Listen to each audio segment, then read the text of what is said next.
I just realized I had the mic off.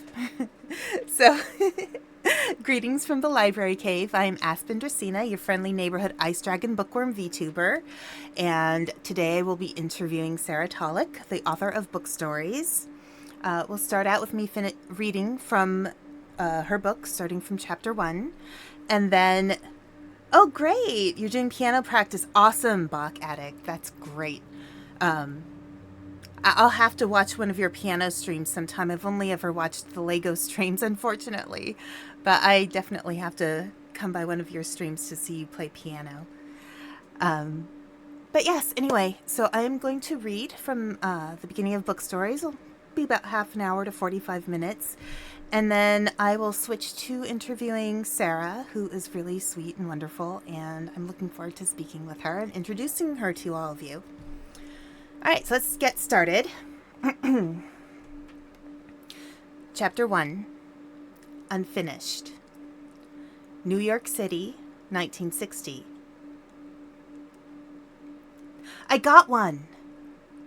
Bobby's exclamation resulted in turned heads and several groans rising from the cramped rows of desks in the smoke-filled bullpen of Tandem Bike Publishing. Most of the junior editors went right back to work, thumbing through towering stacks of thick manila envelopes, trying to decipher whether they had a submission worth passing up the chain to the assistant editors. However, a few bowed heads shot up. Those editors dropped what they were doing and made a beeline for Bobby's desk. Dottie was the first to arrive. Of course she was. She'd known exactly what Bobby's announcement meant. Although her looks were unassuming, Dottie had a presence about her. She was highly focused and no-nonsense, especially when it came to books. Only those not scared off by her intensity knew Dottie also had a sensitive soul, relentless curiosity, and a razor-sharp sense of humor. Is it them? Are you sure? Dottie's cigarette nearly singed the paper as she reached for the slim stack in Bobby's hand. His mother-of-pearl cufflinks caught the light, capturing Dottie's attention. Bobby was always fully buttoned up, stylish, and perfectly coiffed, even on days it was unlikely he'd have to make an appearance in any of the wood-paneled executive offices upstairs. Of course I'm sure, darling. Here, I'll trade you. Bobby exchanged the manuscript for her cig, only to dramatically gag after the first puff. Ugh, how do you smoke these things? Filters are ridiculous. It's the smoking equivalent of getting a hand job with a woolen sock. Still frowning, he tore off the lipstick-stained end of Dottie's L&M and sucked down half the tobacco in one long drag. I thought you were quitting, remarked Ted, as he pulled his chair up next to Bobby's desk. Bobby smiled. It's a special occasion. I finally got one. Gail, the last of the fan foursome, deposited herself on Ted's knee. Dottie gave the mismatched pair a quick smile before diving into the story. Gail was a transplant from a wealthy Connecticut clan. Her family had been rich longer than Ted's family had even been in the country. Her perfect patent leather shoes rubbed against Ted's pant legs, hand-hemmed by his baba. He smiled up at her with his chip-tooth grin, and she beamed back. Gail ran her red fingernails through Ted's shaggy brown hair, trying in vain to make it neater. Just don't tell my mother you caught me smoking, Bobby quipped, taking another drag. Your secret's safe with us, Ted assured him. Now catch us up. What's this one about? Sailors and boats, said Bobby, wagging his eyebrows and loosening his collar. Shipyards and longshoremen, Dottie corrected, already turning to the second page. Gail began humming Ships Ahoy. Bobby joined in. "Shh! All of you! Shut it!" snapped Lorne, an editor one row over. "I'm trying to read here. You're all crazy to waste your time with the crap that guy sends in." "You have no vision, Lorne," Ted yelled. "Besides, we all know you hide torn-out pages from Playboy in the manuscripts when you get bored. Nothing wrong with a little Playboy, Lorne. Good articles. No need to hide it." "And the author could be a woman, Lorne," Gale added in a scolding tone. "We exist beyond the centerfolds of your girly magazines." Turning beet red, Lorne grumbled and closed the top drawer of his desk, giving the four a guilty sidelong glance. After this, they all fell silent as Dottie read. Turning to page 4, she sighed and shook her head. "The part with the imagery of the coiled rope?" Bobby asked. "Yeah," she responded in a whisper. The writing was so brilliant, it required reverent silence. Reading this author's work made Dottie feel as if she were standing near the huge bank of votive candles at St. Pat's Cathedral, surrounded by soft, warm illumination. Each flame was an intention all its own, but together they created something beautiful, a whole greater than the sum of its parts, enough to warm someone looking for more than physical warmth on a cold, lonely day. Dottie flipped through the pages faster and exponentially faster, like gravity tumbling young Alice down the rabbit hole. Yet, like always, just when she was thoroughly lost in the story, she reached the end of a page, and there was no more. Her descent into Wonderland abruptly halted, and she was left hanging, suspended among the teacups and pocket watch gears, unable to set even one silk-slippered foot into the Mad Hatter's party or anywhere else. The story didn't have an ending. None of them ever did. Dottie handed the manuscript off to Gale and Ted, then slumped into the corner of Bobby's desk. The story, like the author's other submissions, was incredibly real and immersive. Dottie felt like she could hear the water of the Hudson lapping against the pilings below the dock, and smell the oily smoke from the ship's engines. But any sense of the author themselves? Nothing. It was maddening. "Wow, right?" Bobby asked. Dottie nodded, then walked back to her desk to get a new cigarette. As she dug one out of the pack, she glanced down at the submission she'd been reading before Bobby sounded the alarm. The story was a romance set on some island in Alaska. The writer's cover letter spoke of how everything Hawaiian had become a fad since the island's recent ratification as a state. She felt that Alaska, also having just officially joined the USA, was equally deserving of some love and attention. Dottie thought the writer had a point. The Alaska angle could be a good hook, and what she'd read of the story so far was a fun romp in the Alaskan wilderness with a GI and a local tomboy of a gal. The earnestness of the author's words showed how serious she was about wanting others to fall in love with Alaska as she had. Compared to what Dottie had just read, though, the Alaskan romance fell flat. But at least it would have an ending. And at least she knew something about the author.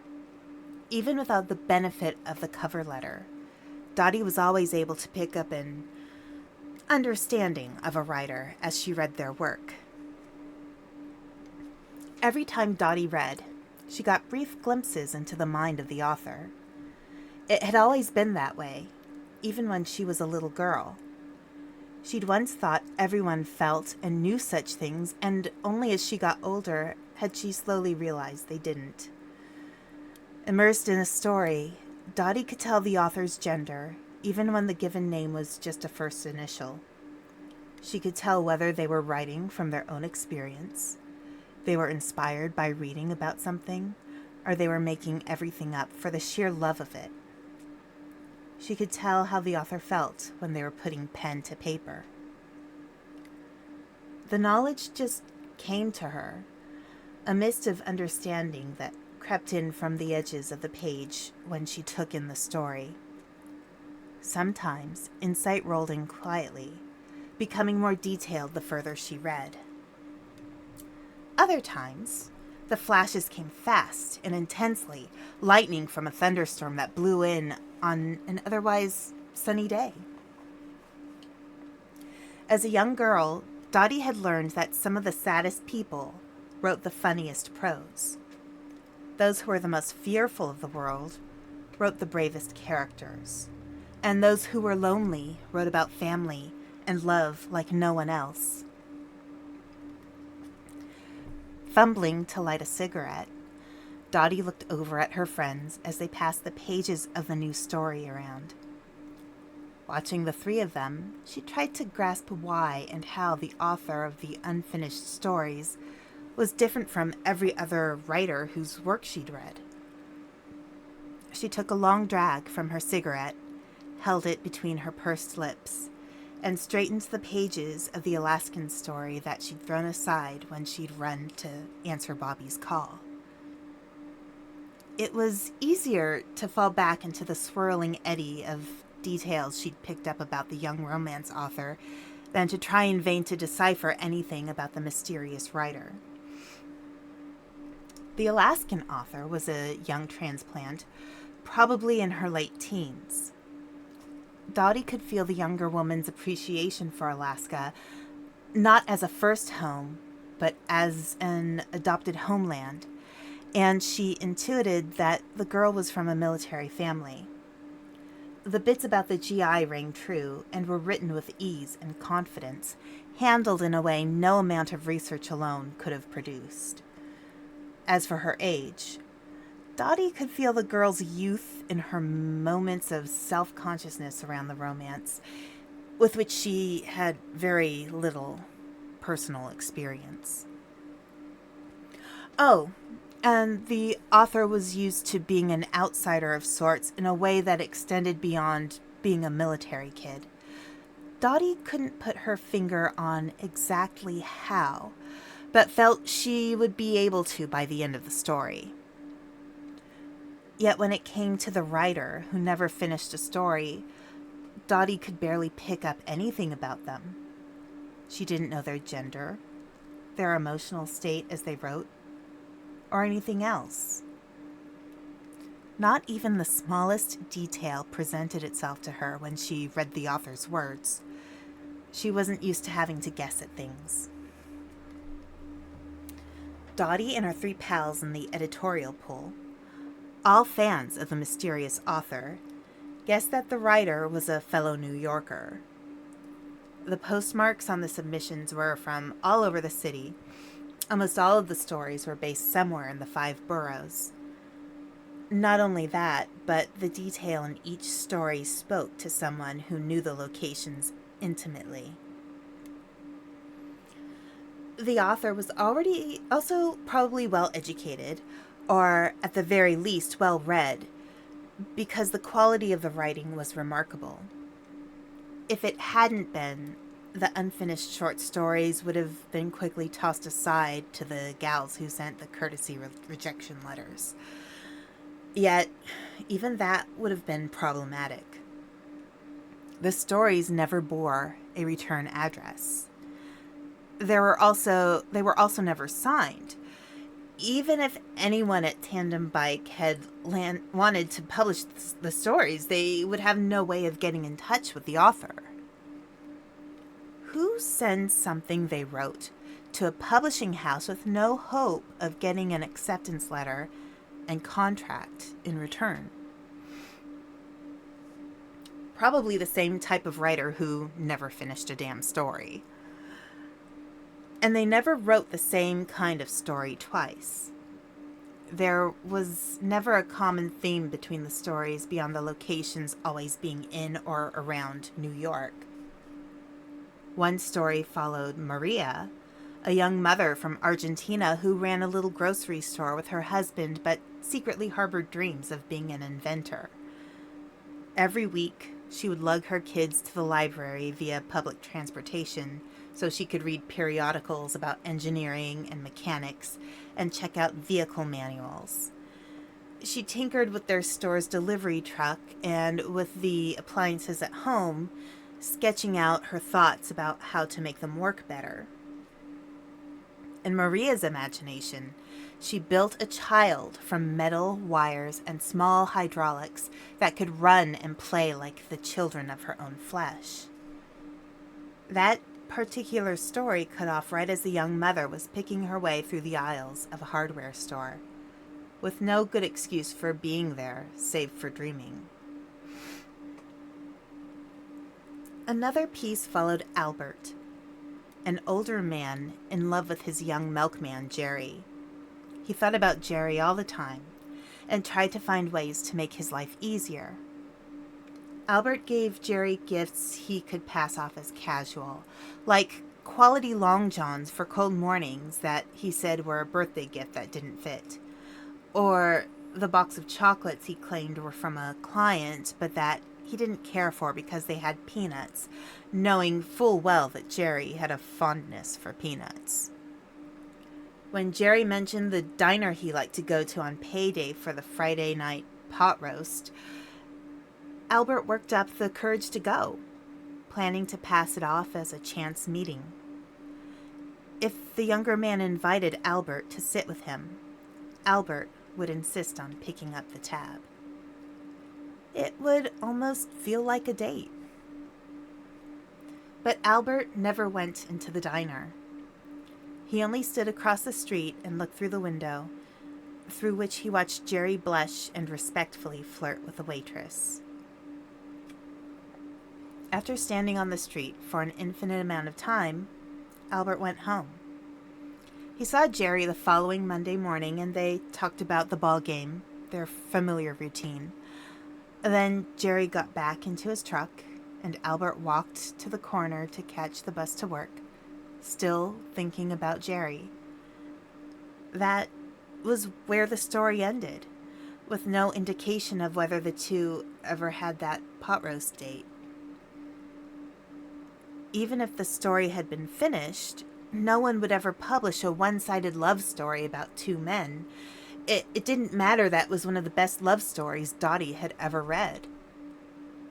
So many unfinished stories. Yet Dottie still couldn't sense anything about the author who wrote them all. Her frustrated fascination with the mysterious author made Dottie the obvious choice to be the keeper of the stories. They resided in a thick brown folder tied up with string, which she kept in the bottom drawer of her desk. Well, all except the story about Albert and his milkman. Bobby held on to that one. Over a few too many drinks one night, he'd told her how it made him cry, with hope. Knowing someone out there can understand what it's like and can write about it that beautifully, it makes me feel that someday, it'll be okay. It'll be okay for the Alberts of the world. And for me too. All the unfinished stories were so real and alive. They seemed to have lives of their own. The new one about the longshoreman was no different. Shaking her head, Dottie snuffed out the cigarette and returned to her friends, who had just finished making plans to meet up after work at a local burger and beer dive. "Bring the whole folder, Dottie," Ted exclaimed with grandiosity. "Tonight we are going to figure this mystery out once and for all." He nearly spilled Gail from his lap in his excitement, and she swatted his arm. Smiling at her friends' antics, Dottie told them she'd be there, folder in hand. Then she returned to work. That evening, before heading out to meet her friends for dinner, Dottie stopped at home to change out of her work clothes. She deftly dodged her father's newspaper-shaking tirade about the U.S. needing to be less worried about what Russia was doing in space and more worried about what it was doing in Cuba. However, Dottie found it harder to dance around her mother's not-so-subtle attempt to set her up for a lunch date with the son of a woman from their temple's ladies' auxiliary. "Think about it, Dorothy," her mother was yelling as Dottie closed the door between them. "He's a med student at NYU." Although Dottie's mother was bent on finding her only daughter a husband, it was the last thing on Dottie's mind. She could only think about the unfinished stories. Sometimes the pages she carried tucked under her arm in a manila envelope seemed more real to her than real life. As Dottie's sensible wedge heels clicked on the subway steps, thoughts of the young mother, Maria, marched through her mind. Ted theorized that Maria's tale was influenced by science fiction, possibly even the Twilight Zone. But to Dottie, the robot details were not the focus of the story. The core of the piece was Maria's incredible mind and her dreams. As she swayed to the rhythm of the train with her fellow passengers, Dottie thought of another incredible mind, that of the unknown author. To write the way they did, they had to be not only brilliant, but also compassionate and empathetic. How else could they have created so many diverse characters and have the reader feel like they knew the workings of each of their hearts? How else could they have captured Albert's unselfish love for Jerry, and the expansive longing he kept neatly buttoned up and tucked away, day in and day out? Who else could have envisioned a sailor anchored by his responsibilities who wanted to run away on a freighter and never step foot on land again? The stories, especially the characters within them, were so real to Dottie. She felt that if she were to ever meet them, it would be like resuming a conversation with an old friend after spending time apart. Dottie was so wrapped up in her thoughts that she missed her subway stop. Getting off at the next, she walked the extra few blocks, cursing her lack of attention the whole way. She was going to be late meeting her pals. As it turned out, though, her worry was for nothing. Ted arrived a half hour later than she did, dropping into their usual corner booth and wedging himself in next to Gail. I had to stop at 3 different newsstands to find a decent street map of the city. Ted was quick to order himself a burger and fries, eager to spread out the map and begin solving their mystery. They all had to pick up their plates and glasses to make room for it, and Gail grabbed the monogrammed hanky out of her handbag so she could wipe away the circles of condensation left behind by cold beers. And the map wasn't all Ted had brought with him, either. He retrieved a handful of colored drafting pencils, a ruler, and a protractor from his deep pockets, and dumped them on the table. They spent the next hour in uncharacteristic solemnity, poring over stories and marking up the map of any locations that were mentioned. A napkin became the Jersey Shore, where one story took place, and another became the Pocono Mountains in Pennsylvania, the setting of a story about a couple on a train. By the end of the evening, all the 4 friends had to show for their work was a map covered in dots, a bunch of empty beer glasses, and 2 pitchers with foam dissolving at the bottom. Undeterred, they gave up on trying to make sense of the map and fell into a conversation they had many times over already. Bobby had his arm around Dottie, absent-mindedly playing with her curls, and Dottie leaned into him, listening to the reverberation of his voice in his chest. "I swear those pages smell like shrimp-fried rice sometimes when they first come out of the envelope."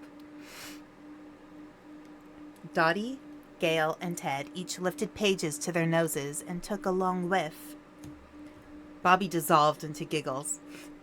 "I just got 3 grown adults to sniff paper." That earned him a few crumpled napkins and an empty cigarette pack flying at his head. When Ted and Gail settled back on the other side of the table, Dottie nestled against Bobby's chest again. Gail restarted the conversation. I still think it's some intellectual trying to make a point about the nature of fiction. You know, trying to say something about the structure of narrative or about the expectation of the masses. She shrugged. Stein talked about how writing should move toward a continuous present in composition as explanation. Maybe the lack of conclusions is the author's take on Stein's nonlinear style. Well, we didn't make it through the night without Gail quoting good old Gertrude again, Bobby teased. I feel you're overthinking it and getting way too technical there, Vassar College. After a moment, when no one said anything else, he added, I bet it's someone normal. Like a quiet older lady who lacks confidence and knowledge of publishing, and she just wants someone to read her work. I mean, off the top of my head, I can think of references in the stories to crocheting, embroidery, a fondness for cats, and tips on how to mend baby clothes. Old lady things. Gail tapped her finger on the table. That's narrow-minded of you, Bobby. In my hometown, Daddy was friends with a local judge, and that man and all his brothers knew how to embroider. Their mother taught them how. He worked on a recreation of some famous Flemish tapestry for over 15 years. Now, Ted said, adopting a placating tone. I think Bobby is on to something with the regular person angle. Maybe the author is some high school gym teacher who coaches Little League on the weekends and doesn't know how to properly tie a tie, but reads a lot and writes in his spare time. Or maybe it's not PE. Maybe he's a science teacher. I mean, there were references to moon phases and some chemical reactions. It went beyond common knowledge, and it was all correct, so... He shrugged. Well, if you know enough about those science-y topics, then it's somewhat common knowledge. Gail rolled her eyes. That means someone wouldn't have to be a science teacher to know. Or maybe... Oh... She grabbed Ted's necktie, long since untied and hanging loose around his collar. We all know you can't tie a tie to save your life and that your mother has to do it for you. Maybe it's been you all along. The mock seriousness of the accusation held for a moment, then they both broke into smiles and gave each other a comically loud kiss. For that matter, Dottie chimed in, after lighting another smoke, it could be any one of us. Then the author could sit back and watch the others respond to their work in the office. She took a long drag. On second thought, nah. None of you morons could write like that. Her declaration set off a round of laughter and well-meaning jabs, but in the end, the other three kept bouncing around more ideas. A beatnik who's trying to make a point about being anti-establishment, but is really just lazy about finishing stories and is not living up to his potential. A Buddhist monk who doesn't feel endings are important because, you know, impermanence and all that. A veteran with a plate in his head and no long-term memory. A hunchback. Seriously, a hunchback? Like from Notre Dame? No, like from the Bronx. And it doesn't have to be an actual hunchback, maybe just a bad goiter. Dottie smiled and chuckled and nodded along as her cigarette burned down. None of her friends' guesses rang true for her. None of them felt right. She kept hoping that if they ran through enough scenarios, one would reverberate with something she had picked up from the stories. Something just beyond her grasp of awareness. A piece of the puzzle that would allow a portion of the fog to clear around the unknown author of unfinished stories. While her coworkers joked and tossed around ideas, Dottie looked at the map. She squinted and crossed her eyes, hoping some pattern would jump out at her. None did. There were little clusters of dots here and there in the areas where the stories took place, but they were ultimately just blank signposts pointing nowhere. It was as if the writer spent time visiting each place, but only just enough to be able to write about it accurately. Dottie sat up straight in the booth. He's been to all these places. The words came out louder than she had planned, and 3 sets of eyes landed on her. Or maybe she, Gale added, breaking the silence left behind by Dottie's declaration. Shh! I'm thinking. Dottie let her hands hover over the map like a phony psychic trying to get a reading from a dead spouse's favorite shirt. Whoever wrote these stories had to have visited these locations. They wrote the settings with too much accuracy to not have seen them for themselves. She paused, looking around the circle of her friends. Why are we being so passive? Why don't we go find them? Why don't we let them know that we love their stories? Why don't we invite them to come visit us? Because we don't know their address? Remember? Ted twirled his finger in the vicinity of his right ear. But we know where they've been, and they may go back again. We can put up posters in all these places. Dottie's tone rose with excitement. We can even take an ad out in the classifieds, say we want to meet them.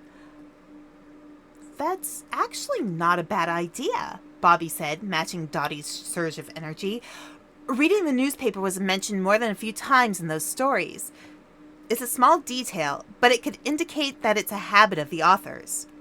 Which one was mentioned the most? The Times, the Tribune, or the Post? Gale and Ted looked at each other, then flipped through a few stories. The Tribune was the winner. The call to take real action sobered the foursome up right quick. Turning over the map, they started to compose a classified ad in the margins. After that, they worked on wording the flyer and figuring out who at work they could call in favors with to run off a bunch of mimeographed copies. A few days later, the 4 young editors set across the city to different locations, posting the flyers on telephone poles, in store windows, and in specific places mentioned in the stories. Gale and Ted made a day trip to the Jersey Shore to put a few out on the boardwalk. Dottie clutched her stack of flyers to her chest as she rode the trains and buses. In between stops, she read bits of the stories, trying to find clues about where exactly she should put up the signs. Did the writer describe a certain fountain in the park? Didn't they mention a newsstand near Times Square? It was as she traveled and read that Dottie finally felt a little something. A bare flicker of the author brushed against her consciousness as if her traveling and seeking echoed their own. After almost all her flyers were posted, she took out her copy of the Longshoreman story to read as she walked along the docks, letting the catcalls of the rough sailors slide off her without acknowledgement. It wasn't until she read the last part of the unfinished story that she realized her feet were sore from all her walking. Wanting to rest, Dottie stopped by a seafood shop, grabbed a bottle of Coke, and lit up a smoke on a bench facing the water. She sat in silence for a while. Then she pulled out the last of her flyers, a ripped one she hadn't wanted to post. To the unidentified writer who has been mailing stories to Tandem Bike Publishing. The junior editorial staff would like to get in contact with you. Some of the stories in question are titled The Mother of Invention and At the Docks.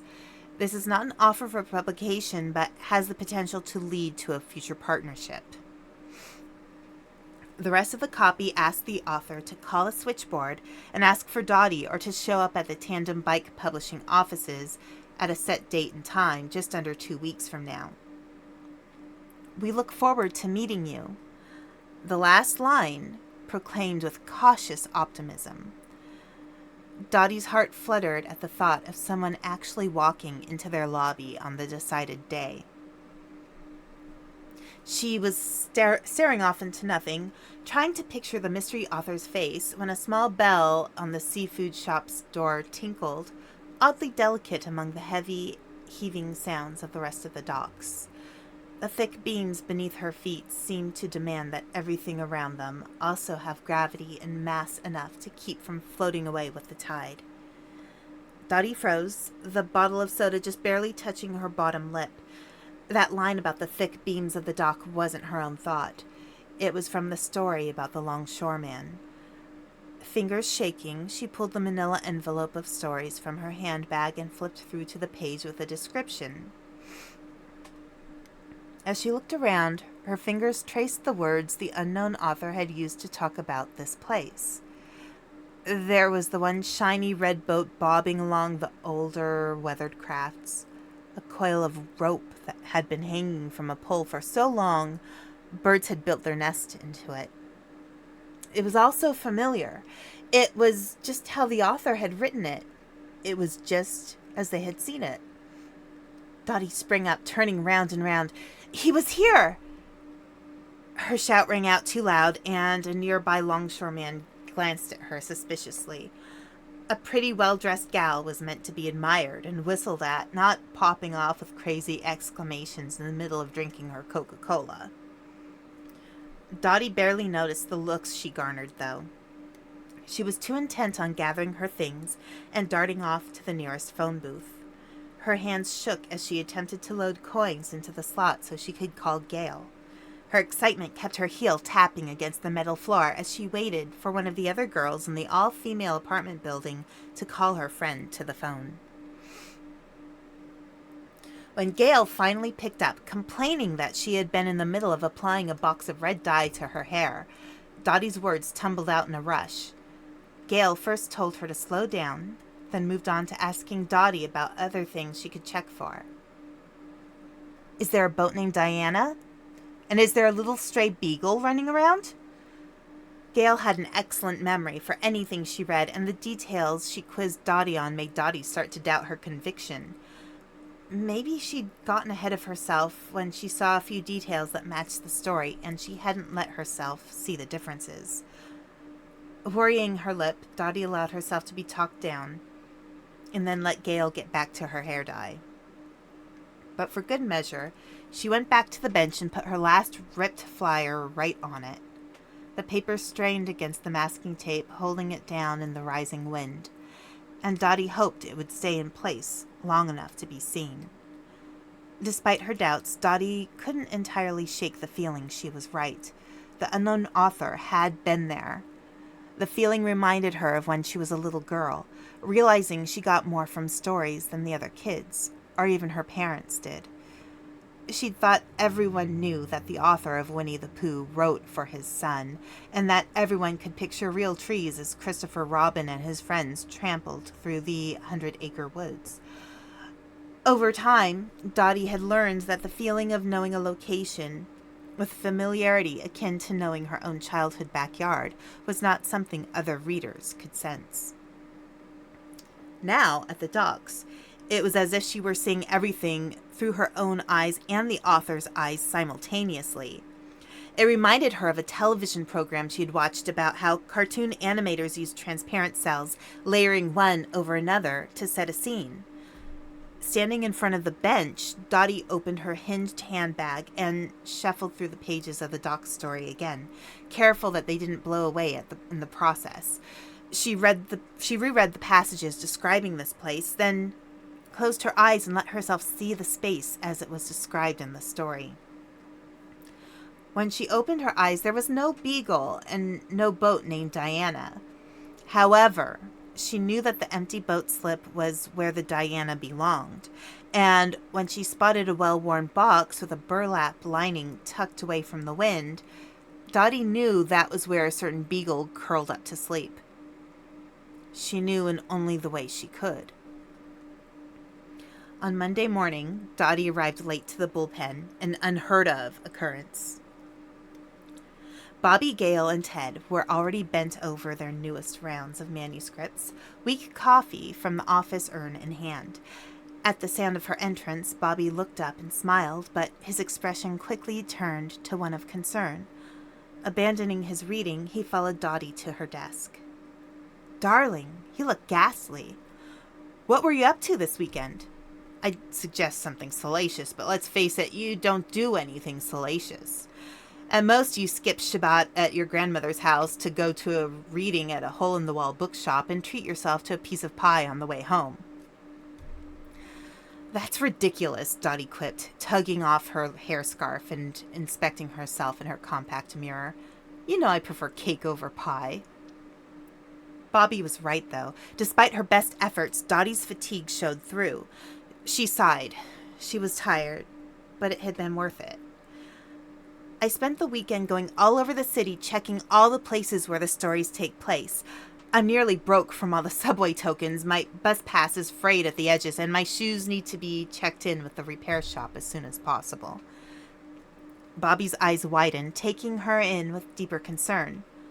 "Why would you do that?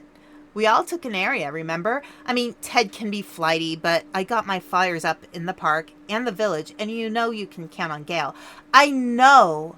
I came across the flyers you all put up, even Ted's. I wasn't worried about that. I was looking for them." Bobby caught one of her hands and held it. "I don't follow, darling. Do you have a flask hiding in that bag of yours? If you do, I'd say lay off the sauce." "I was looking for the people in the stories," Dottie protested. "They aren't just characters that feel real. They are real. Some of them we won't be able to find, of course. I mean, there were no specifics given about the location of Albert's home, or the diner with the good pot roast, or where he worked. But I know I sat on the exact bench where the Doc story took place. And Bobby," she gripped the hand holding hers, "I found the grocery, and I found her. I found Maria. She's as beautiful as he wrote her, and just like he described. She's so quietly smart and inquisitive. I asked her if I could put up a flyer in the store, and she agreed. She even asked about it. She said she couldn't recall any customers who were writers." Bobby stood still for a moment. "Did you tell her that he wrote about her?" "No." Pausing, Dottie released Bobby's hands, lit up her first cigarette of the day, and took a long drag. "I told her we had someone sending us stories and we wanted to track them down, but I just told her that her store was used as a location in one of them. I mean, how do you tell someone that a stranger wrote about them? Much less tell them that a stranger wrote about them in such an intimate, fond, and revealing way. I didn't think the author would want her to know that, you know?" "Well, it could have been a fictionalized version of her," Bobby said slowly. "They could have just fancied the grocer's pretty smart wife and made up some other stuff about her." "Nope." Dottie grinned from ear to ear and counted the details on her fingers as she fired them off. Maria had machine grease under her fingernails. There were kids running around the store, one of whom rode a blue tricycle in the alleyway where the old delivery truck was parked. And the pièce de résistance? Dottie bounced on her heels, tapping so loud that several folks turned to see what the commotion was about. The latest copy of Popular Mechanics was tucked away under a stack of mail on the store's counter. Bobby sat down hard in Dottie's chair, where he crossed his arms and nibbled on his thumbnail. "So our fiction writer may be more of a biographer of the everyman and every woman. Dottie, they might actually show up. This could actually work." Ted and Gail had been watching the exchange from their desks, but after seeing Dottie's bouncing and Bobby's dumbfounded but happy smile, they came over to share in the enthusiasm.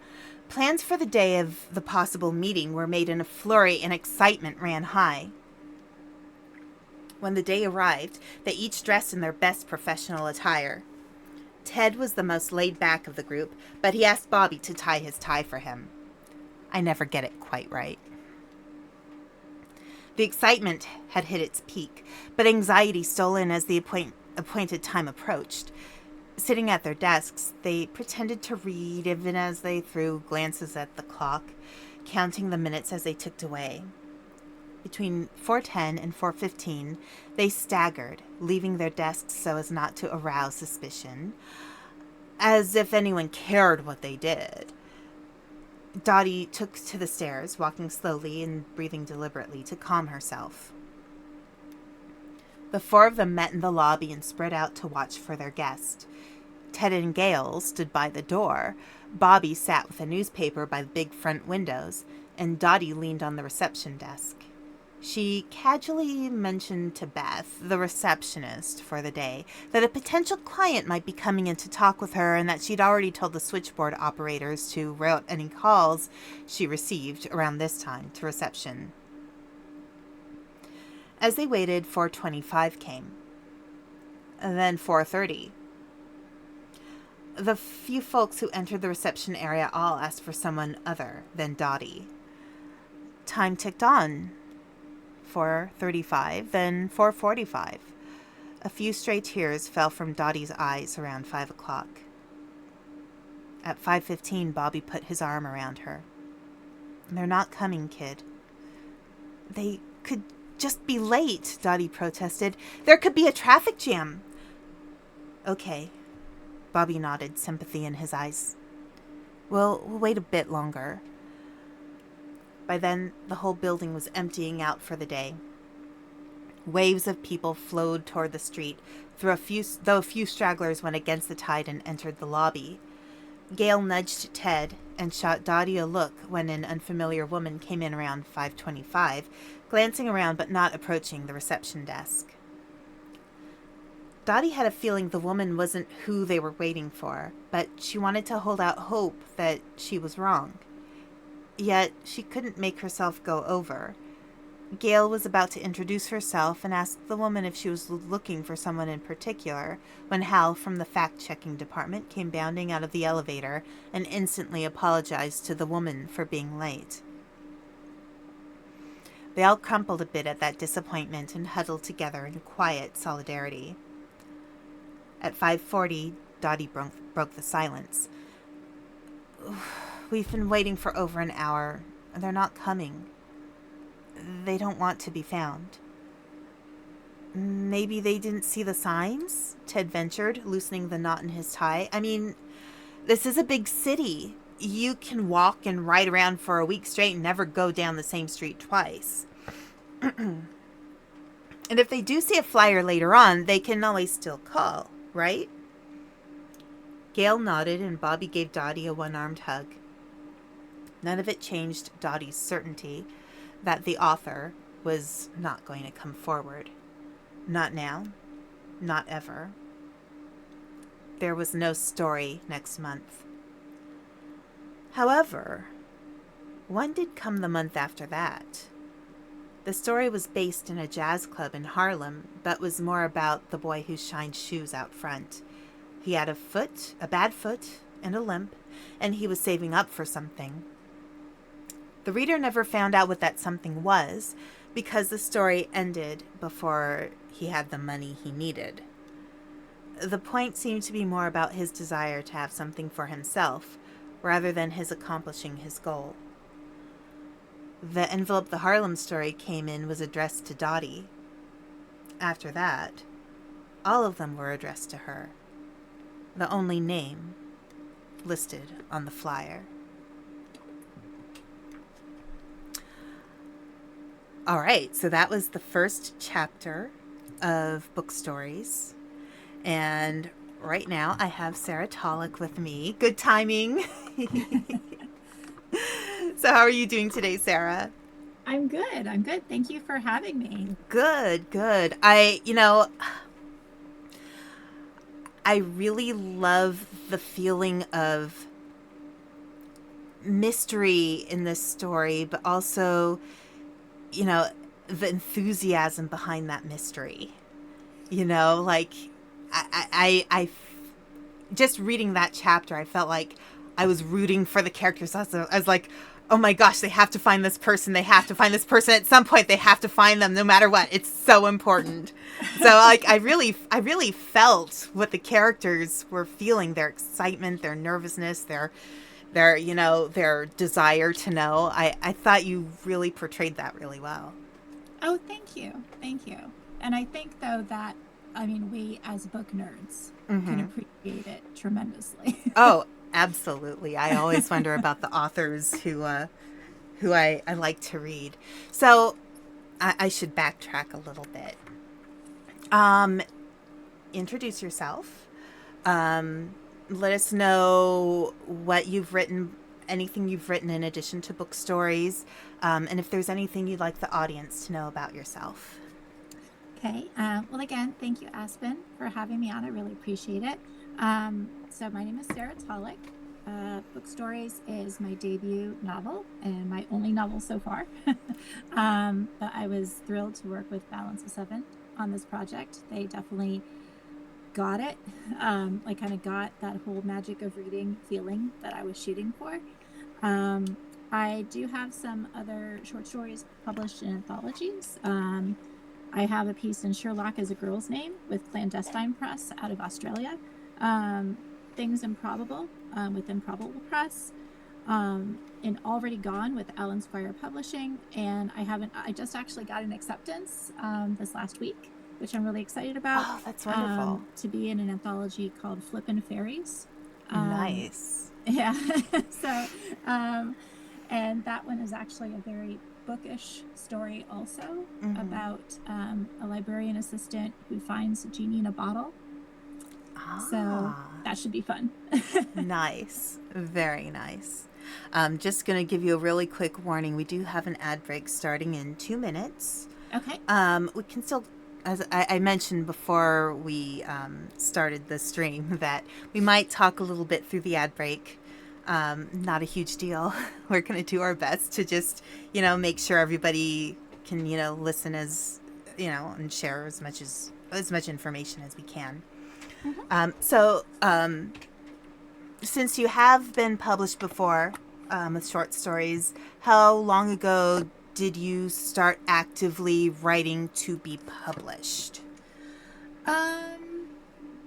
Probably somewhere around 7 years ago, I want to say. Okay. So I started out writing fan fiction. That was my gateway drug into writing. Specifically for Torchlock and Torchwood and for Sherlock from BBC. But it was through there that I kind of caught that writing bug. And then I started thinking of my own characters and playing in a world that I built, you know. And from there, it's been a lot of fun. Right. I think it's really cool that you bring up starting out with fanfic because, there are a lot of people who kind of look at fanfic and they're like, oh, it's fanfic, But I have read some really well-written fanfic in the past.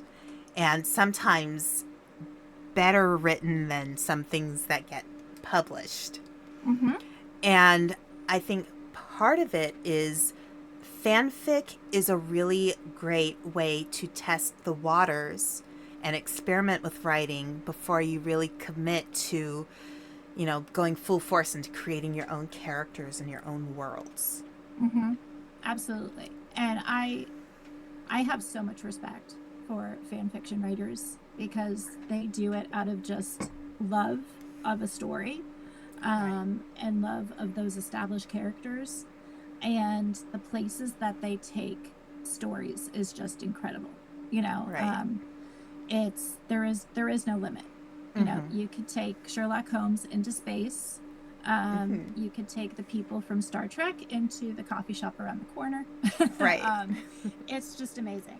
I'm a huge advocate for the legitimacy of fan fiction as a literary genre, as a very valid literary genre. actually several years ago, I had hosted a panel for an online literary festival, Mm-hmm. and it was about fanfic. Mm-hmm. And I had a publisher who also started in fanfic before she founded her own publishing company, and also two one master's level, one PhD level people in media studies Mm-hmm. who wrote about fanfic and Right. taught classes about it. So it was a really cool experience. Mm-hmm. And I can go on and on about this if you Right. can't tell. But I highly recommend a book called Spark, edited by Atlin Merrick from Improbable Press. It is a series of essays all about how fanfic and fan artistry can spark creativity. Mm-hmm. It's amazing. Yeah. Yeah. And I've always felt about my own writing that if people want to write fanfic, I'm like, yes, go Oh my for it. gosh. Oh my gosh. Oh my gosh. It's That it's would, it's flattering, if someone you ever know? wrote fanfic about my characters, that would be it. Like I could just retire then. That would Right. be amazing. Right. It's such a I would consider it such an honor because obviously somebody liked something about my characters or my world so much that they wanted to play in my sandbox. Yes. And I would be the first person to reach out my hand and say, "Here, come build this castle with me." You Mm-hmm. know, I think Mm-hmm. it's just it. I wouldn't care if they changed the gender of my characters. Yeah. You know, I wouldn't care if they took the setting from a small town in the middle of somewhere America and put them on an island in the middle of the ocean, or like, to me it's just like, if they liked something about my writing that much, I Mm-hmm. must be doing something right, Mm-hmm. you know? Absolutely. Absolutely. Right, right. And I felt like when I was reading that chapter, I felt like I knew those characters. And I think that's really such an important part of the reading experience, is feeling like when you are reading the characters that they feel like people you know or you could know, even if they're like, fantasy characters from a distant planet. You still want to be able to feel like you know those characters and you can fit in with you can share their shoes. You can Mm-hmm. grab their jacket and put it on and experience what it's like to wear their jacket in the world that they live in, you know? Yeah. Yeah. I feel a lot of my writing is it starts with the characters, Mm-hmm. for me, and the plot kind of is very character driven. What would they do next? What would they Mm-hmm. do next? Like getting in their head and Right. letting them make some of the decisions, which to people who don't write probably sounds ridiculous because it's in my head. Mm-hmm. Right. um, um, yeah, I think if you have to be invested in that character to care about what happens next. Right. Right. So let's talk specifically about book stories. There's the part that I read for the stream, but what is the general plot line and what is the inspiration for the story? Well, the plot line definitely follows Dottie across the decades as she continues to search for this writer. Actually, it does a huge time jump to. I conveniently put it in 2018 because I didn't want to do this. I didn't want to do the pandemic. Right. Um, Understandable. like I can't, because I was writing it like during the midst of it, and I'm like, I just can't do this. Right. But yeah. So, but then it weaves in all these other stories that take place in bookstores and libraries and Mm-hmm.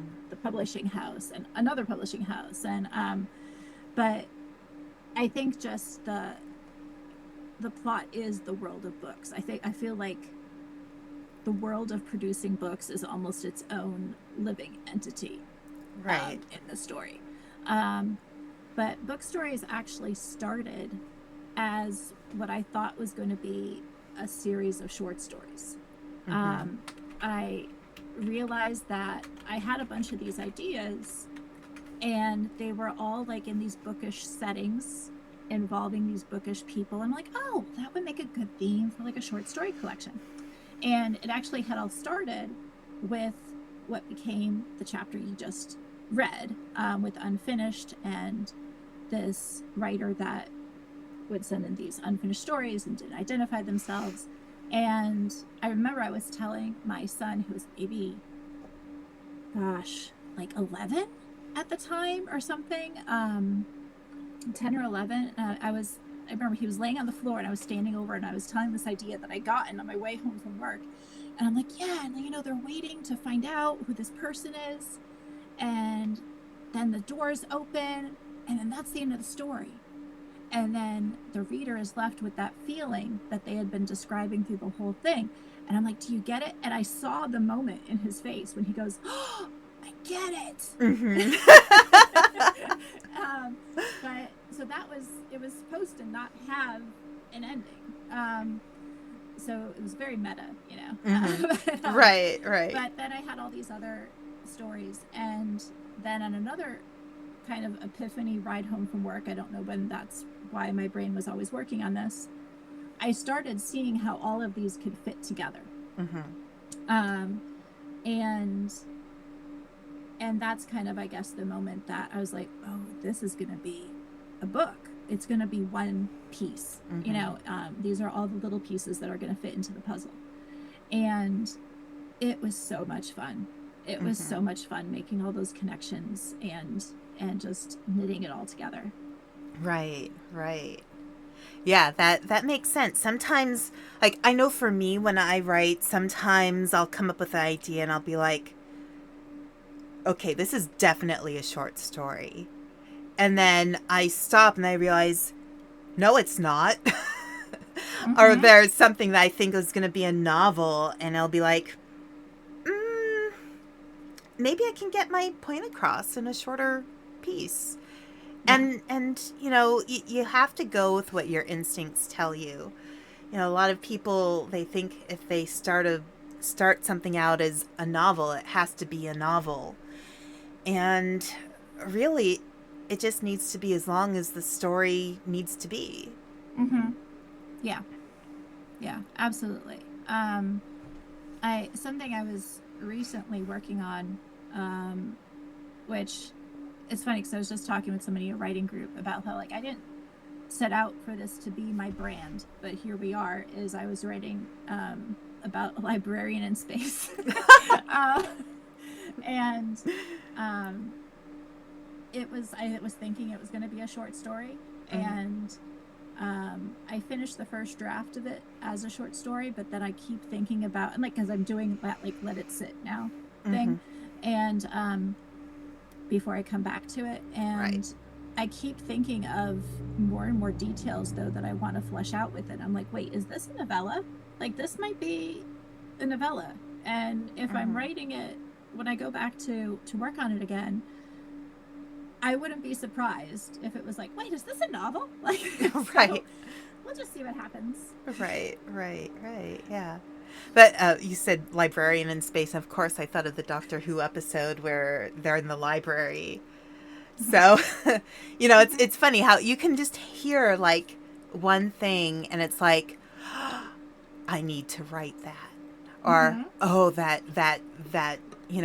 one little thing, that one little newspaper article about how statistically this one thing happens to these certain kinds of people, and then you're like, what if that happened but in a more fantastical way? Yes.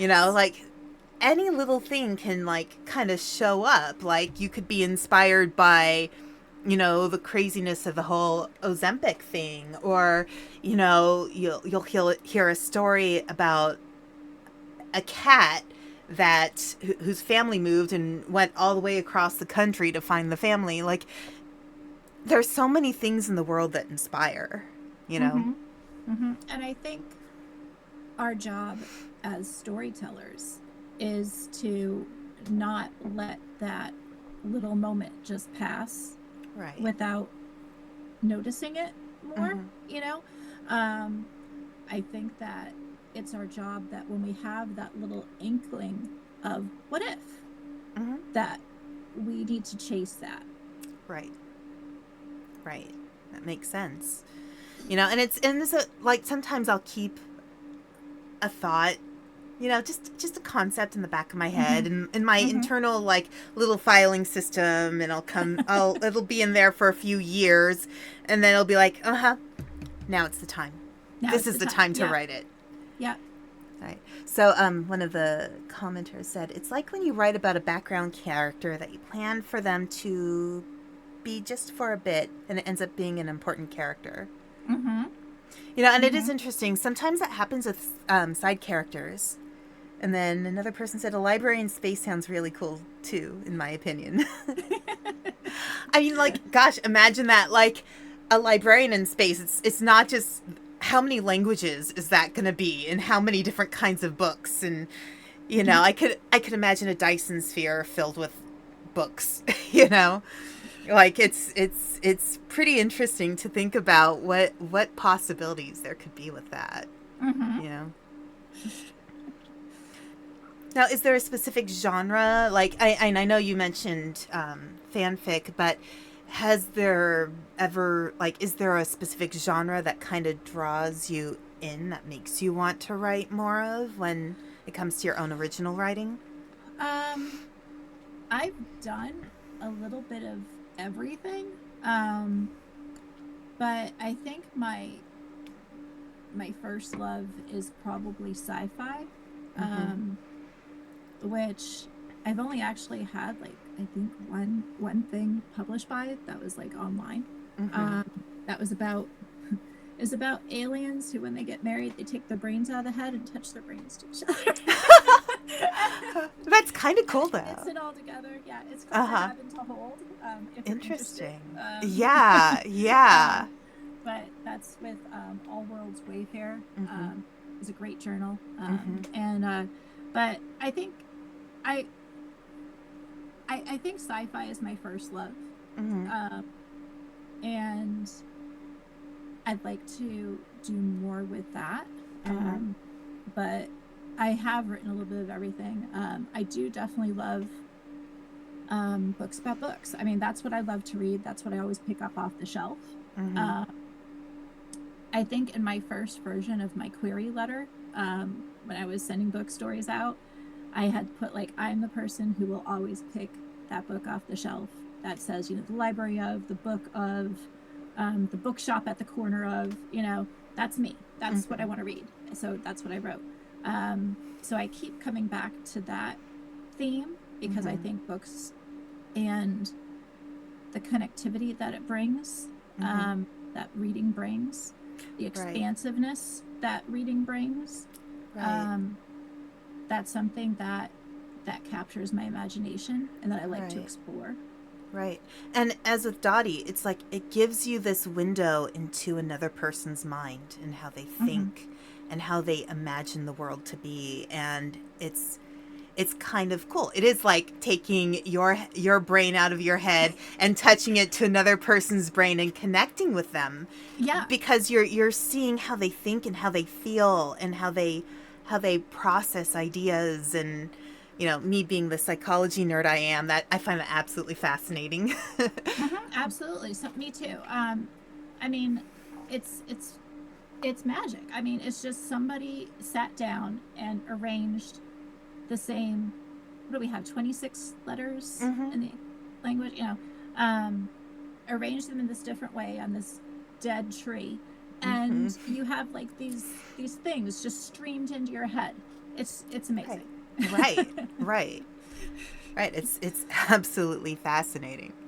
So, I know we're already talking about writing in general, but what are some challenges that you experience with writing, like ways that you get blocked, or things in general that sometimes make writing a harder thing to do than because writing isn't always an easy thing to do. You have to really delve into a lot of internal stuff to bring out those stories. I think my hardest thing with writing is when I start being hard on myself for not writing every single day. Mm-hmm. It works for some people to just sit down and do that every single day. Right. Um, for me, um, if it doesn't feel right, it doesn't feel right, you know? Yeah. And I think book stories spoiled me because it just tumbled out so easily. Mm-hmm. Um, I think that was just because it's the book of my heart, you know? Mm-hmm. Um, it just came pouring out. It wasn't a struggle. And I think I thought, oh, well, this is what writing's going to be like all the time. Mm-hmm. It's Right. not. Right. um, um, but when it flows, it flows. Mm-hmm. And when the story, like you were saying before, when the story isn't quite ready, when that idea isn't quite ready to Mm-hmm. come to fruition, it's not, and Right. that's okay. Right. So I think that's my hardest challenge is just being gentle with myself Mm-hmm. during the not actively writing times. That I Right. still have to remember that just because it isn't happening right this moment, that doesn't mean that creativity doesn't still come from a place of abundance. Mm-hmm. You know, it's there. Right. It will be there when it's Right. ready, Right. when I'm at that right moment to bring it out. Right. I've literally written an entire manuscript in a week, and then I've had books that have taken me 3, 4 years to write. Mm-hmm. It really depends on the book, you Mm-hmm. know? Mm-hmm. So you can't be too hard on yourself because all you're going to do is stress yourself out, and stress is the destructor of creativity. Yeah. Yeah. So, And like you, like I have slaved over something for months, and then at other times, like I had, um, like I always read, when I have a few email lists that I receive that have like anthology calls that are themed, you mm-hmm. know, and sometimes it's like you get it a week before the deadline, Mm-hmm. and it's like I I could do something for that right now, and I did. Mm-hmm. Right, right. um, but you never know which is which. You never Mm-hmm. know which one you're gonna get. Right, right. Yeah, completely understandable. What advice do you have for other authors or other potential future authors? Is there Uh, anything I particular? would. I think just the advice that I have to give myself, which, like I said before, just be gentle with yourself. What works for one person is not going to work for another. There is not a absolute hard and fast. You have to do this way to be a real writer. You Mm-hmm. know, there are no actual rules. Right. There just aren't. You know, find what feels right and works right for you. Mm-hmm. Take the advice that is helpful, and if it isn't helpful, then it's not the advice for you. Right, right. Makes sense to me. I think a lot of people will read those books written by famous authors on how to write and writing style, and it's like, it's okay to read those books, and there's nothing wrong with that. And if they inspire you to try a different way of writing, that's okay. But you know, I don't expect myself to write like Stephen King, for example.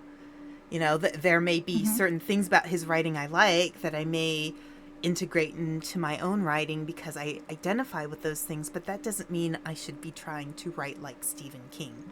Right. I should Yeah. write like me.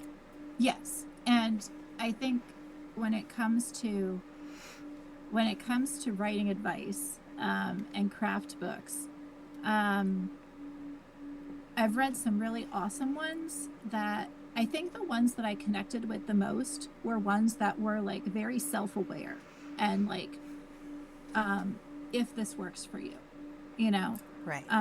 But because I had recently read one, I can't really remember the name of it right now, but it was mostly on like the artistic process for any sort of artist, you know. Mm-hmm.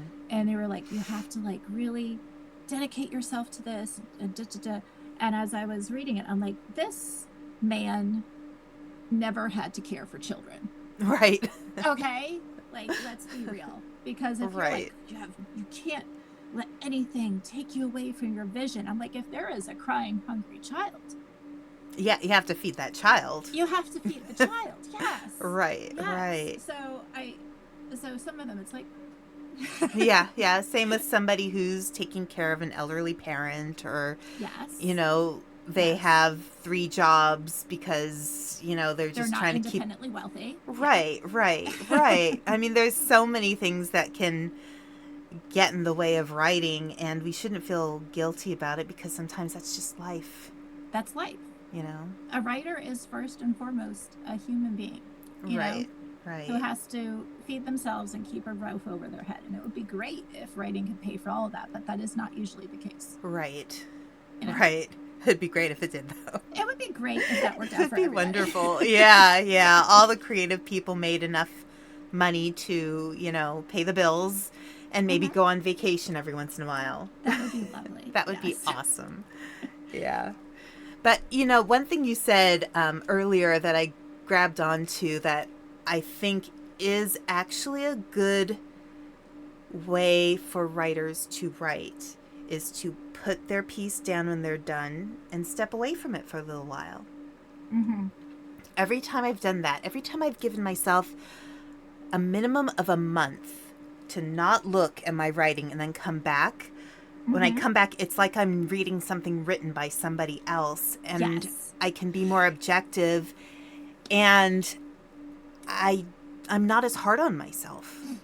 Like, Yeah. I can see what's actually good in my writing and see the Yes. things where I'm like, okay, that's a crutch I have. I need to work on that a little bit maybe. But it helps me to be a lot more objective. Yes. Yeah. And And I think, like you said, that objectivity, excuse me, goes both ways. mhm. And that, yes, you can go, because, like, so many times when I think any of us are writing, we have those days where we're like, this is garbage, but like you keep going, you know. Mhm. Right. um, but when you come back to it, you go, well, this isn't actually garbage. You know, I would actually like to know what happens next, you know. Mhm. Um, but also, it's easier to kill some of those darlings. You Mhm. know, it is easier to go, well, okay, that part was a good line, but it doesn't have to stay. It really doesn't fit. You know, Right. that distance allows you to let go of what you need to let go of to Mhm. make the story better, Right. um, and also to see the gems in your own Mhm. writing. Right, right. Yeah. It makes a big difference when you stop judging yourself and just get things on paper. You Mm-hmm. know, even if the writing isn't good that day, you wrote something. Mm-hmm. And if you, a lot of times, it's easier to work with something when you've already written it rather than if it's just stuck in your head and it's not going anywhere. Yeah, and I don't know what writer said it. This is not my line, but like you can fix garbage, but you Mm-hmm. can't fix nothing. Right. Right. Exactly. Exactly. So outside of writing, I mean, you know, clearly we're passionate about books and writing here.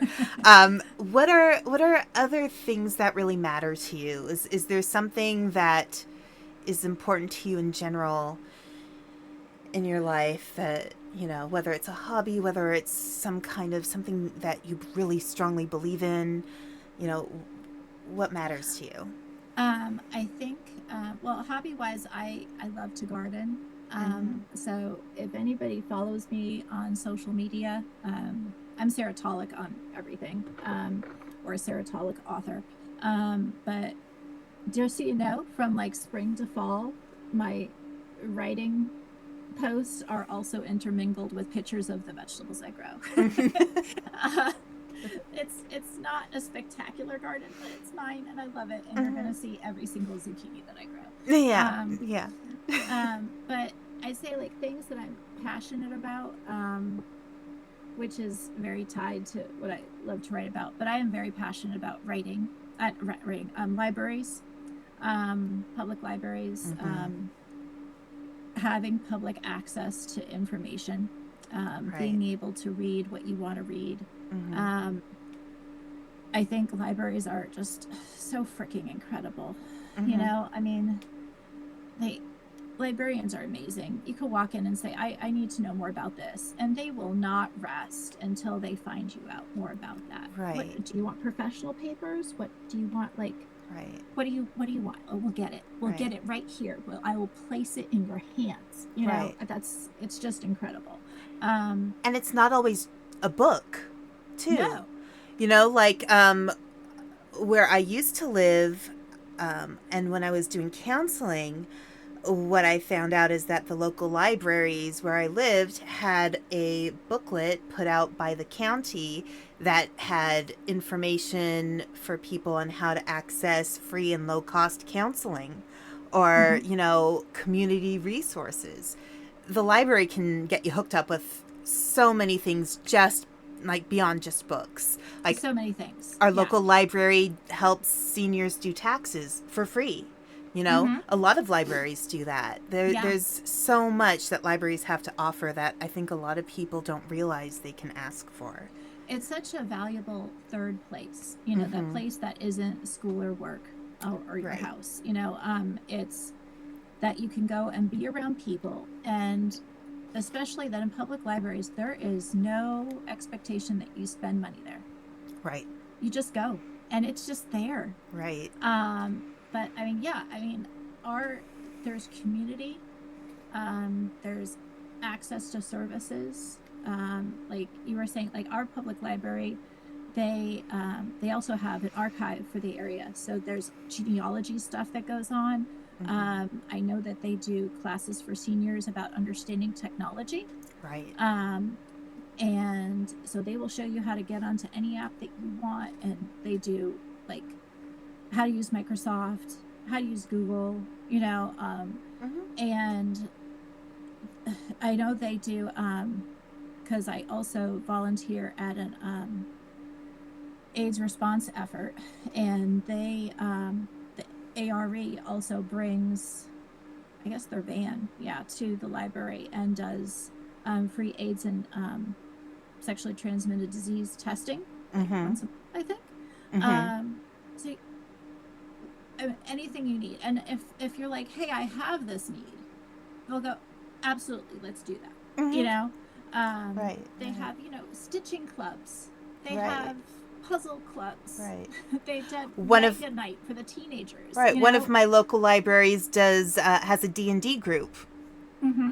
I mean, it's Mm-hmm. it's it's such a convenient and easy place to access so much. Mm-hmm. And I think about people who do things like they steal digital books online. It's like you don't have to do that. There's libraries, and they I have know. digital access to all They those have digital books, access. and those And books if are it paid isn't there, for. you just request it. Right, and they'll get it for you. Yes. And instead of the author not getting their royalties, they will get their royalties. So it's like Mm-hmm. there's no need to steal the book. It's there And for then, you. and then it's there for the next person. Yeah. Right. Exactly. Yes. Yeah, Exactly. that was that I took my little notes about your questions, but that was Mhm. my other things that's important to me is like, Mhm. yes, also that creators deserve to be compensated for their work, Right. Right. because yes, we do this because we love it, but it is work. It is. It's work, and It's if very it hard work. fills hours of your day with enjoyment, why shouldn't they be compensated for that Right. job? You know? Right, right. I that makes me think of something I saw in social media a couple weeks ago. There was a person who was not an artist, and they had posted, if you artists charged, instead of charging $500 to make one piece of art, if you charged $5, you would get way more customers because it would cost less. And all these artists, even people who weren't artists, came in and said, So do you think the artist is going to have time to make all that art for $5 each Mm-hmm. person, and they get 100 people?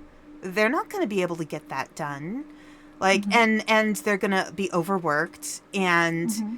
where's that? Again, stress destroys creativity. How are they Mm-hmm. supposed to get that done? Like, Mm-hmm. realistically, part of the reason why, um, you know, artists or authors, any kind of art costs money is because it takes time to Time. do. Yes. And like a friend of mine streamed himself making a stained glass piece of art. And he told me it took him about 10 hours to complete. So I said, so that stained glass, minimum, what would you charge for it? And I suggested, at minimum, fair hourly rate, $20 an hour. That's what I was thinking. Yeah, like and $200, then right? and then whatever it costs to pay for materials. And Yeah. I said, so minimum you should be charging $200 for that. And he was like, yeah, I'd probably go somewhere between $200 to $300. And that's reasonable. Mm-hmm. It's totally reasonable for somebody wanting to be paid $20 an hour. Mm-hmm. that's Mm-hmm. that's For doing a very skilled job. Yeah. exactly. Exactly. That not just anybody can do. Right. I mean, you know what I mean. Like anybody could be creative and be an artist, but like the Right. fact that they've taken that much time to hone their craft to create something of such quality, Right. Right. yeah, they deserve Right. adequate compensation for that, fair compensation for that. Right, right. Somebody in chat said artists eat exposure. But yeah, you know, it's pretty funny when people think, "Oh, exposure, that's going to help so much," and get all of we're all going to get paid after that one moment of exposure. No. It doesn't Mm-mm, happen. mm-mm. I might have, like, I've mentioned this on Blue Sky. I have that, and we were talking about that earlier. I have one video on YouTube that has like over 200 views, but the rest have like, a handful, maybe a dozen. But there's one that just happened to get a lot of views. That doesn't necessarily mean I'm getting more views when I live stream or, anything. It's just that, people happen to like that one. Mm-hmm. So, yeah, exposure doesn't really do much. Yeah, I wish it did more. I really wish it did more, but it yeah. doesn't. It's a consistent that it's a consistent effort, and just because you might have gained a little bit of footing, that doesn't mean that if you stop putting in that effort, you're going to remain there. Right, right. Yeah. And a lot of authors and artists don't know how to advertise themselves. A lot of Right. creatives don't know how to. I remember one day talking to somebody and he was like, oh, I wrote this book and I published it on Amazon and nobody's read it. And I said, well, he asked me, how do you get people to buy your books? And I said, well, you've got social Let's talk about media. your book. Yeah, you have to talk about your book. You need to find people who want to interview you about your book. You see if you connect with bookstores and libraries. You talk to people about your book. And he's like, I don't have time for that. Like, then nobody's going to read your book. Mm-hmm. When you're an artist of any sort, you have to be your own marketing person as well. Yeah. And even if, you're doing your art for a company, you still have to be able to go out there and say, this is what I do. Mm-hmm. You know, Mm-hmm.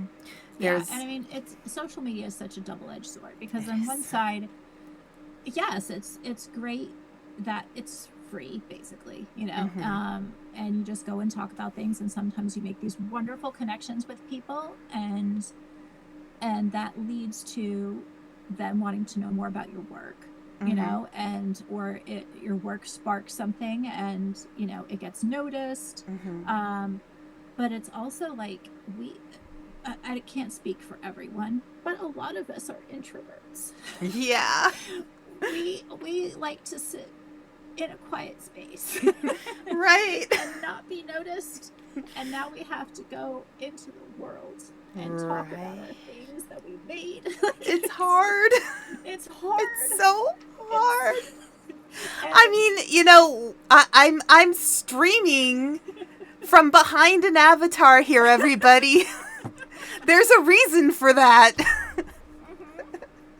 and I remember when I was putting together like a marketing plan for book stories, and I lined up a whole bunch of events, and I was like so psyched. And then the time came that I actually had to do that, and it was a lot. Right. There were Right. days where I'm just like, I can't talk anymore today. Yeah. But then like when you go, it's wonderful and it's nice. But like as an introvert, it is draining. You know, Right. to have eyes on you and to talk about this thing that you did. And people are lovely, and I'm so grateful for how warmly book stories has been received among people that I talk to about it. And there have been times when I did like a reading someplace, and then one of those people like invited me to their book club at like another bookstore, and it's just been lovely. And like it's been a very wonderful community that has kind of built around my little book of other book nerds. But it is a lot. It is a lot to try to have that like creative side, and then to have to go and market yourself is part of it, which is weird, you know? Yeah. But so it's trying to find that balance is a lot. Like now that Book Stories just had its first birthday. Yay. Last weekend, it was March 8th. And I told myself, I'm like, I'm just going to ease back from like marketing. You know, I have some other stuff that I want to work on, that I am working on. But it's like, I don't want it to disappear from people's thoughts. Right. But it is like that balance. Like for me anyway, to have that energy to like work on other creative things, I kind of have to ease back from the marketing energy side of things, you know? Right. It's such a balance. Yeah.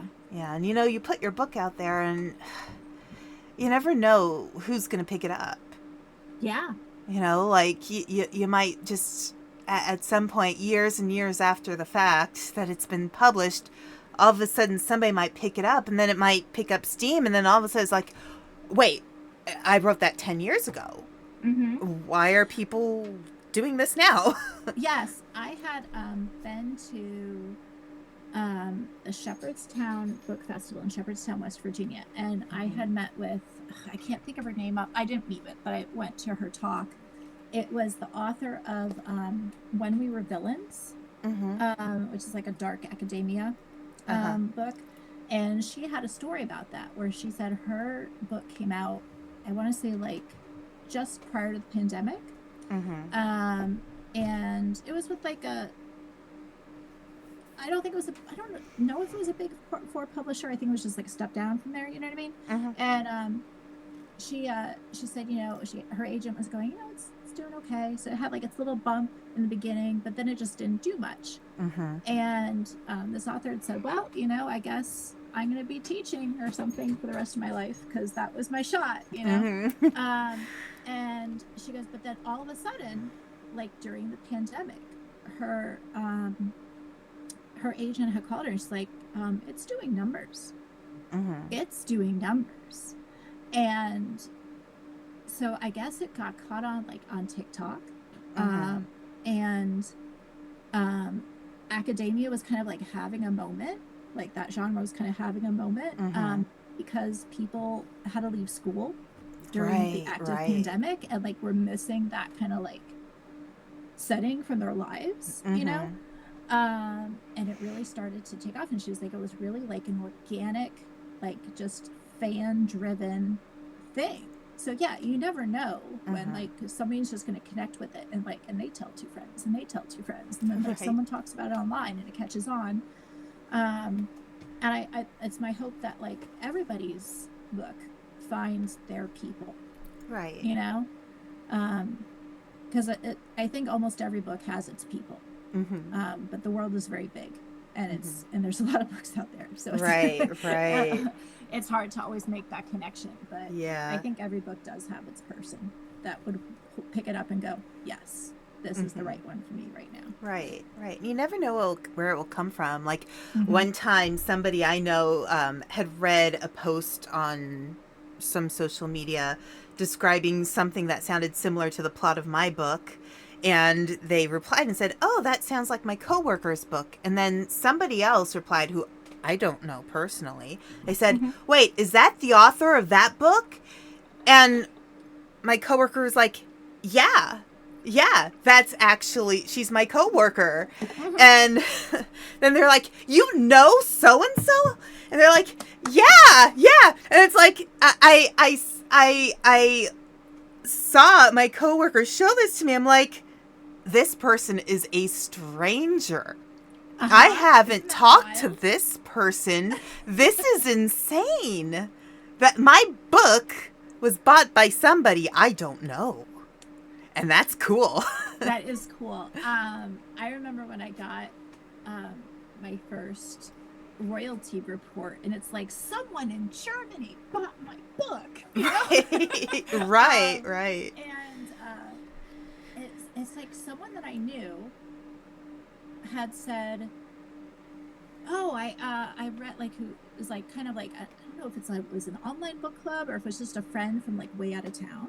Mm-hmm. Um, was like someone Sarah, someone recommended your book to me. Mm-hmm. And I'm like, well, who were they? Were they around here? And she's like, no, somebody from like far away recommended your book to me. And I was like, Mm-hmm. what? Who Right. is she? I need to be Right. friends with her. Right, right. It's like, can I be your fan? You may be a fan of my writing, but can I be your fan too? Can I be a fan of your reading? Right, right, right. Because ultimately it's so intensely flattering when somebody reads your book and they like it Mm-hmm. and they get excited to Mm-hmm. talk about it. It's like, Mm-hmm. you really feel that way about Yeah. me? Little Yeah. old me? Yeah. I think I said earlier, I loved working with Balance of Seven on this Mm-hmm. book. And Right. Todd, who acquired the book, had when we did like this call to talk about the possibility, of Mm-hmm. working together, and he started talking about my characters, Mm-hmm. and it was the first time that I heard some like their names come out of someone else's mouth, Mm-hmm. and he talked about them like they were real people, Right. and that he talked about them with like an endearment, and Right. I was like, oh, he gets it, you Right. know. Right. And what I found out after was that he was texting his publishing partner Mm-hmm. during that conversation, Mm-hmm. going, I want this book. Mm-hmm. And he told me about that after the fact. And like, it still almost makes me tear up that like Right. that Right. was the first time that someone else read it and got it. Right. And because he got it, I'm like, I want to work with them, you Mm-hmm. know? Right, right. Yeah. And I know Todd very well, of course. Um and Todd does not want to publish something he doesn't feel passionate about. Mm-hmm. Um and I, from my experience with him, like he when he is excited about a book, he's invested. Mm-hmm. He's right there. Like, I know we have some new books we're working on right now and getting published, which is really exciting. Um, and I actually got a manuscript from him to do developmental edits from, because he wanted to make sure with the author of that particular manuscript that the sequence of events in the book were concise and the continuity made sense. And Todd asked me if he could if I wanted to send me like just a clean copy or if I wanted to see his notes. And I said, send it to me with your notes. Mm-hmm. I think that might be helpful because it is a complex book. And I was looking at Todd's comments back and forth with the author. I was like, oh yeah. And the funny thing is I read the book before Todd did, or I read the submission, and I was like, I think Todd will like this. And then reading the comments, I was like, oh yeah, I knew it. I was right. I love editor comments, like when it's just like this pure joy comment from them. You know? Right. Before I started querying book stories, I had sent it just for like copy edit, just to clean it up some, you know, and with this editor named Bo. And I did not know at that time that Bo is a bird owner. So they have a very large parrot. And one of my chapters that actually got cut during developmental edits, but I've been thinking about putting on my website as a bonus material thing. So if people are listening to this and would be interested in a free bonus chapter, let me know. I could be persuaded to put it on my website. Right. But it had a raven that played a part in this, a live raven. And his comment, Bo's comment in the margin was just like, I freaking love birds.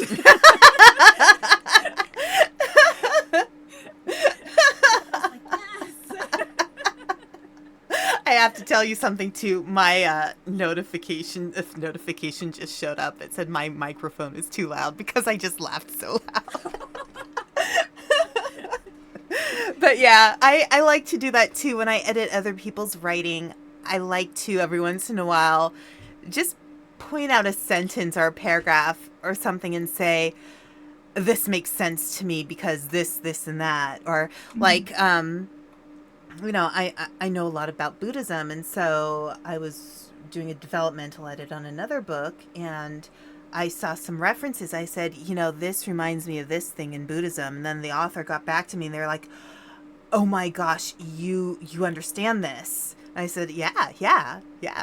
So, you know, it's kind of, I think a good editor will make comments like that because they, you know, I think a tired editor, a worn out editor is just going to tell you the least amount of information you need. But we need feedback that tells us we're on the right path too. So. Yeah. And I know my developmental editor, Kat, was wonderful. And she had pointed out for me, and it's something that I still remind myself of, that it was because it was validated by someone else, so I feel like I could believe it. But she's like, you know, you really write good dialogue. You should lean into that in like this section, or lean into it here. And she's like, when you, like, your dialogue engages people more than just spelling it out, you know? And that is something that I kept with me. And now whenever I'm stuck or like I feel like things are just like slogging a little bit, I'm like, all right, it's time for a conversation, you know? How can I punch this up? And by having them talk about it. And sometimes these people that live in my head talking about it helps me to solve where things need to go, you know? Yeah, I'm kind of similar with my writing. I tend to be, I wouldn't say dialogue heavy, but kind of dialogue first. So, you know, because it's important to me how my characters interact with each other and how they communicate with each other. So from there, it's easier to do the setting around the dialogue, but having the dialogue there, you know, as you said, you're writing too. It's character first, and I relate to that a lot. So dialogue can help you build the emotion that a scene needs, Mm-hmm. because it's all about communication and people expressing who they are. And Mm-hmm. then from there, it can be easier to do all the, the trimming and the decoration, the setting stuff, and Yeah. but Yeah. And that's sometimes, go ahead. I'm sorry. yes, not all authors do that. Sometimes they need the setting first. Yeah. Sometimes they need the world building first, and then Yeah. everything comes together. Yeah. I had recently read Never Say You Can't Survive Mm-hmm. by Charlie Jane Anders. Mm-hmm. Awesome sci-fi writer. Mm-hmm. I guess she's done fantasy too, but so and she said like she's like I always love a smartass character, Mm-hmm. because if you could put that smartass character Mm-hmm. into a conversation, um, things are going to move, Right. you know, um, or just have them like BS about whatever, Mm-hmm. but Right. having like that person who has that fun energy that Mm-hmm. like people kind of like, Mm-hmm. uh, can get things moving in a Right. way. Right.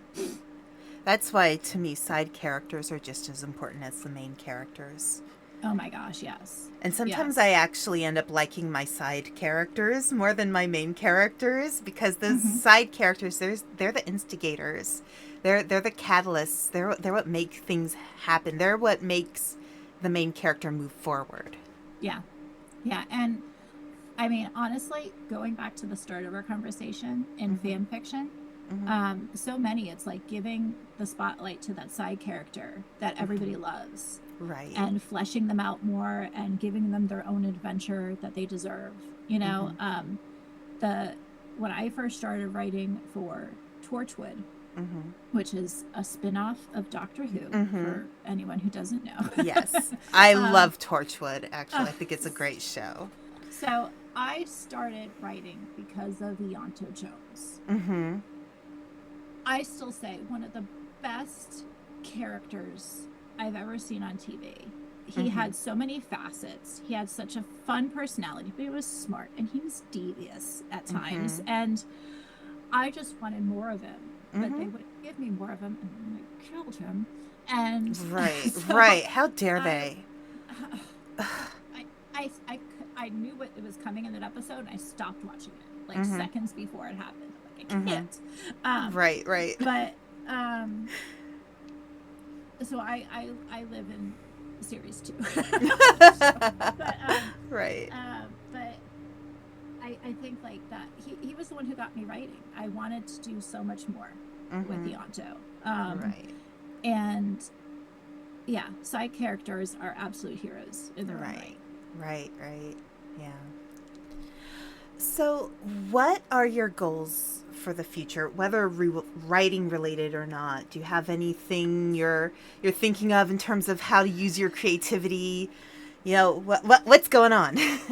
I well, I like how you said that. Like, how do you use your creativity? Because I realized that I feel like maybe my creative ambition is building like the creative life that I want to Mm-hmm. live. It isn't any one particular project, and I really feel like I want to exist in the world of books. Like I Mm-hmm. want this to be a big part of my life for the rest of my life. Right. But that isn't necessarily any one story, you Mm-hmm. know. Um, I've said for a little bit to the people in my life, I would love to own a bookstore one day, Mm-hmm. maybe. Um, Right. and I've thought about maybe doing an anthology project, like heading up an anthology project about people who also, in any capacity, like have kind of built their life around books. Mm-hmm. If that's librarians, booksellers, Mm-hmm. publishers, writers, people who make hand-bound books, Mm-hmm. book Right. repairers, whatever, book talkers, Mm-hmm. but the people have constructed this life for themselves around Mm-hmm. books. I want to hear those stories. I would want to read that anthology. Right. Right. So I'm thinking about finding a way to pitch that Mm-hmm. in the future. Yeah. But yeah, so I think I can't say it's any one particular project I want to write. It's just, I know I want to be surrounded by books for the rest of my life. Right. You know, if that's selling them, creating them, talking with people about them, all of the above. Right. We'll see what happens. Right. And you know, when I think about books, they're such a connector. As I said earlier, it's like you get a glimpse inside of somebody else's mind. Mm-hmm. You know, and there's so, you know, I sometimes I feel really bad when I hear somebody say, yeah, I don't read books because, you know, at school they just made them so boring. And like, I think about my own writing, like if a teacher taught my book and told their students there was only one interpretation and one correct interpretation of my book, I would be so mad. Mm-hmm. I'm like, no. You know, like when I write with enough layers that hopefully, you know, people can find a layer that speaks to them. Yes. And it's just as legitimate as any other interpretation, you know? Yeah, even if it was one that you absolutely never intended. Mm-hmm. That's okay, that's amazing, actually. Right. You know, because it's a communication. Mm-hmm. It's not just, here's this thing I made, you use it. You know, it's not like buying a spatula. You know, it's interactive, and it's okay to interact with it from your own perspective. Yeah, I could say, like, I mean, even if 100 people read exactly the same book, they didn't read the same book. Right. You know? Right. They have each taken something else from it and connected with it in a different way. Right. So our time is almost up. We're actually going to have an ad starting soon. Was there anything you'd like to close with? Anything you'd like to mention? Any projects? I always love connecting with bookish friends. So you can find me on Facebook, Instagram, and Threads. I technically have a Blue Sky handle, which I have not done anything with yet, but I will. Yeah. But I'm Sarah Tollok. Sometimes Sarah Tollok _author_reader on Instagram. But yeah, I'm on all those things. I'm friendly, and you can see me talk about books and plants. and possibly some my dog. So. Right, and possibly some torchwood or some other. Oh, send it all my way. Yeah. And my website is sarahtollok.com if you want to keep up on events or anything else, or suggest collaborations. Or if I'm you open to anything. Or if you decide to put that extra from book stories in there too. Yes. Tell me if your listeners are interested, if your watchers are interested, let me know. Right. And I was thinking about putting that up for its first birthday, and didn't get around to it. But it is a fun chapter. It's it's a character named Kodiak Jane, which didn't fit completely in the main narrative, but according to my developmental editor, she's like, I love her, she's a badass, but it doesn't quite fit. But I'm like, I'm not getting rid of her completely. She's gonna stay somewhere. Right. Sometimes characters, you need to put them in another story. You know, they sometimes they deserve their own story. She could just sit, next to. Yeah, she could be adjacent. Adjacent, yes. She's book stories adjacent. Yes. Right. Okay, well, thank you so much. Thank you for, I know I had put out the call to a lot of our Balance of Seven authors, let me know if you want to be interviewed. And you reached out, and I appreciate that so much. I've been actually thinking I need to put the word out again to let people know that I'm doing this, because this is part of the whole reason why I'm streaming. It's not just to play video games and have fun with my people who watch, but it's also just to talk about what I love. And I love books. I'm a bookworm dragon. Like, I love books. I stream from the library cave, So, Yeah, so thank you so much. Thank you. This was I'm so much fun. I enjoyed Yeah, your time. yeah. It was really great to kind of, share the passion for books, cuz storytelling is part of what makes life meaningful. Mm-hmm. Like sure Absolutely. there's all the practical stuff we have to do, like washing dishes and grocery shopping, but sometimes we need art to help really make our lives feel enriched. So Absolutely. whether it's a book, a really cool video game, Mm-hmm. a movie, those things make our lives just a little bit better. They So, matter. They yeah, absolutely matter. Mm-hmm. absolutely. All right. Well, thank you so much. Thank you. I as I told you earlier, I will be posting this to YouTube sometime this weekend. So, if you want to share it with people, put it Well, on your definitely. website, you are very welcome to. All right. Well, thank you so much. I'm going to sign off. Let's say goodbye to Sarah. Everybody in chat, let's say goodbye to Sarah because she's been so great. And I'm going to switch to my just chatting screen, and we are going to see if my wonderful boyfriend Panda is still streaming. Um, we'll probably raid into him. So, bye, Sarah. Thank you so much. All right. Hang on a sec.